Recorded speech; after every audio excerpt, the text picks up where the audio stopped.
Bonjour les amis, nous voici début août, retour dans le potager pour cette émission spéciale potager. Et on va regarder un petit peu ce qui se passe avec ce temps surprenant, c'est tantôt de la pluie, tantôt du soleil comme en ce moment, mais ça ne va pas durer. Et là, eh bien, ça pousse évidemment énormément au potager. Avec toutes ces averses, on a de la chance parce qu'on récupère de l'eau. Et si jamais dans les semaines qui viennent, c'est un peu sec, on aura des réserves. Il y a un dicton qui dit « à la Sainte-Abelle, récolte tes mirabelles ». Ça tombe bien, c'est le début du mois d'août et c'est en ce moment qu'on récolte les mirabelles, si bien sûr les fruits ont poussé. Au sommaire de cette émission, on va d'abord faire un gros plan sur les semis. On a récolté les pommes de terre et on va remplacer avec différents semis. Ensuite, on parlera d'une plante particulière, une plante trapue, c'est le poivron Waldo.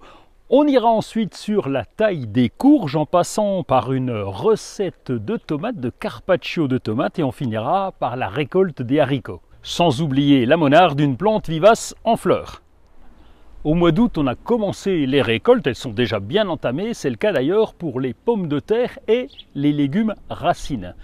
On va donc tout arracher, j'espère que vous aurez une bonne récolte, et ensuite on va pouvoir remettre le terrain en état, avoir toute cette terre disponible pour un nouveau semis. Pour les semis, on va choisir des plantes qui ont une levée assez rapide. Et on va commencer par les épinards. Alors les épinards, vous connaissez, ne croyez pas que ça renfort, c'est pas le cas. Il n'empêche que c'est très bon à manger, soit en salade, soit cuit. Alors on va les semer en ce moment dans une terre évidemment bien préparée.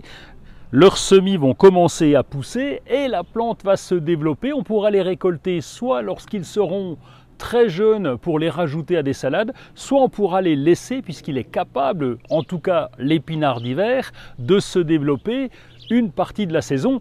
Et si l'arrière-saison est belle et qu'on n'a pas trop de gelée, eh bien on va pouvoir les voir se développer très correctement. Autre légume qu'on va pouvoir semer, ce sont les carottes, un légume racine. Il faut 2 à 3 mois pour la récolte depuis la période du semis. Ça veut dire qu'on est au mois d'août, septembre, octobre. Si la saison est belle, on peut récolter de belles petites carottes. Alors les carottes se sèment plutôt dans un terrain sableux. Si jamais le sol est trop compact, aérez-le bien et puis vous pouvez même rajouter un peu de sable.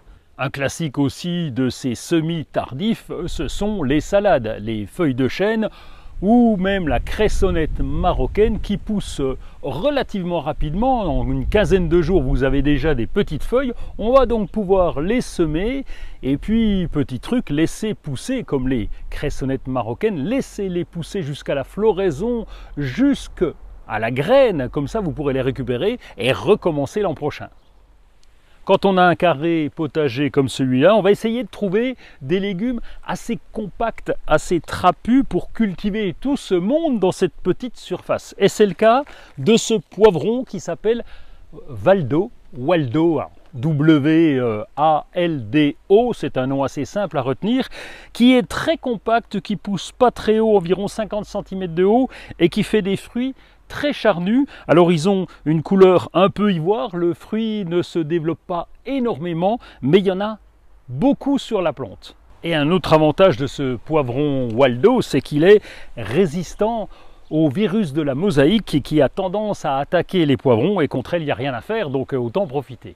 Avec l'alternance de pluie et de soleil, les courges, les potirons, les cucurbitacées en général se développent de façon exponentielle.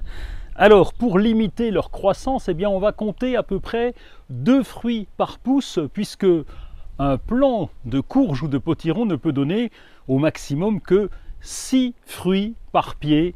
On se limite à ça, sinon on a beaucoup de fructification et que des petits fruits. Donc si on veut des gros fruits, eh bien, on va couper les tiges juste après 2 gros fruits. On coupe après une feuille et on laisse se développer le plant. En ce moment, la récolte des tomates bat son plein. On va chercher différentes recettes pour changer un peu du quotidien.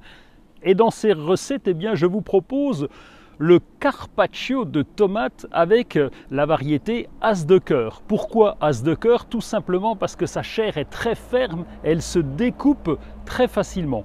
On va donc couper ces tomates en fines lamelles, on va les déposer sur un plat, on va rajouter un assaisonnement, là c'est vous qui décidez, si vous rajoutez du sel, du poivre, de l'huile d'olive, du vinaigre, enfin tout ce que vous voulez. On peut même rajouter également comme un carpaccio des pétales de parmesan et des capres pour faire plus vrai.